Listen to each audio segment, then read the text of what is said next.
what I do to get my Pampas tree is I start off with the base, which is a 7-foot Christmas tree. And instead of fluffing out all the branches, what I do is just tuck them all inwards so that once the Pampas is applied, the less green that's on show, the better. So all the branches get tucked in, and then I just wave the lights, not neatly because you're not going to see, it's just so that some of the lights poke through the Pampas once they're applied. And then I've got my Pampas collection, which is loads. I'll count them out, so because a lot of people always ask how many stems I use. Obviously you can see it's quite a lot, but I'll count them out because I think that's always been quite a popular question. And what I'm about to do is just sort them out into different lengths, so then I know which way to start putting them in onto the tree.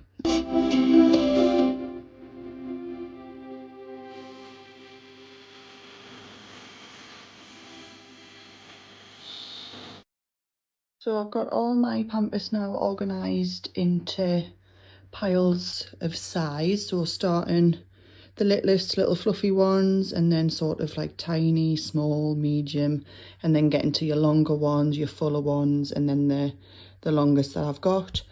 And the reason I do it this way is that so when I'm putting them on the tree, obviously I'm starting littlest on the top and then longer as we go down to keep the tree shape.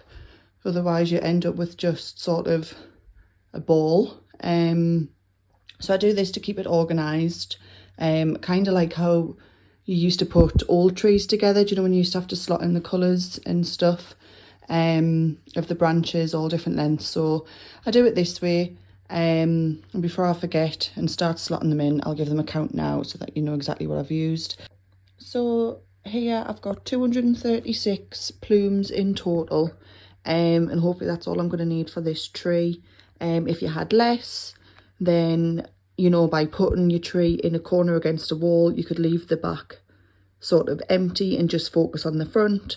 If you've got more, then you could do a full tree, you know, kind of have it in the centre of your room or something like that. But yeah, 236. Ideally, I think I'll probably need about 300 or so to do a tree of this size, considering it's 7 foot.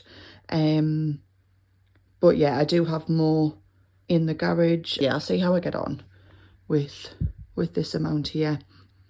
All of these I've already shaken outside and fluffed up with I've got an airline in the garage, but you could just use a hairdryer to fluff them up. Obviously they've been in boxes in storage, so they were all a bit flattened down, but yeah, just a bit of, even just waving them around outside fluffs them back up again and gets off all the sort of excess plume that you don't want covered your floor instead. So best to shake that off outside.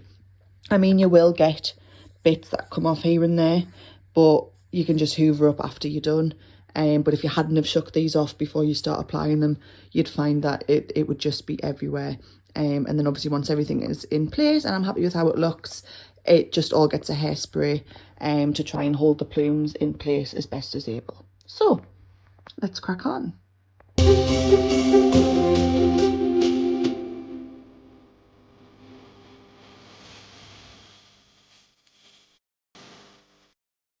So I'll pause the holiday just to show you that I've done the top of the tree. I like to start with the top with all the little wispy bits and then sort of the small and then going into the medium bits coming down, so that I can get an idea for how I'm going to shape the tree as I go down.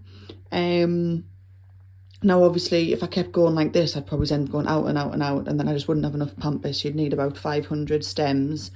So instead, what I'm going to do now is start at the bottom to sort of limit to myself as to how far I can go out, and then I'll just meet in the middle. So now I'm going to move on to my pile with the longer ones on, and then yeah, start at the bottom and work my way up. But that's the top there, looking nice. There is a couple of little green bits you can see there, so when I'm finished, what I'll do is I'll just refluff them bits out, because the tree does move as you're doing it. But yeah, so far so good. It's definitely taken tree shape.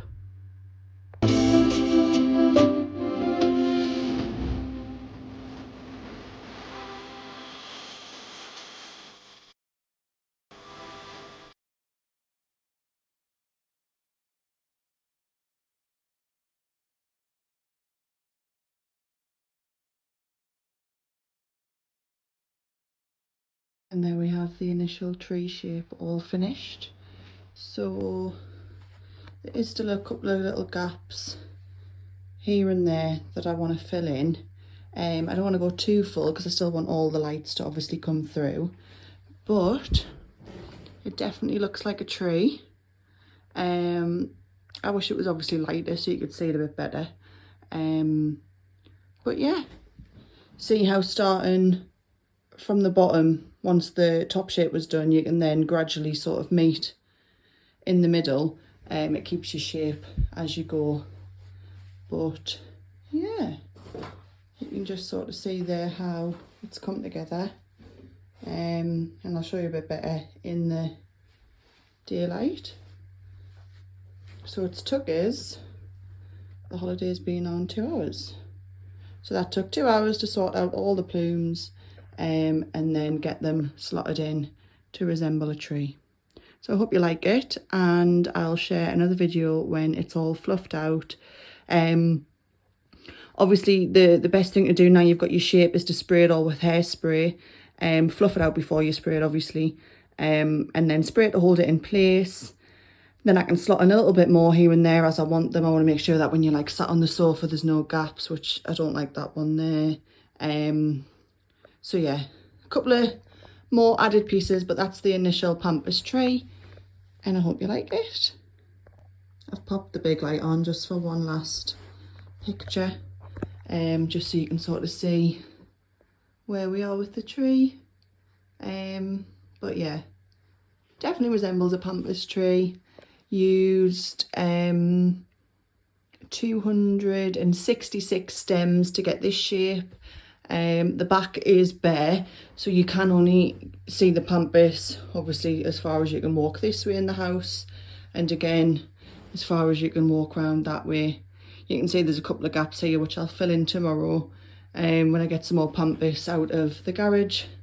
But that's our initial Pampas tree, and now for a nice sit down, watch the remaining 13-14 minutes of the holiday and hoover up.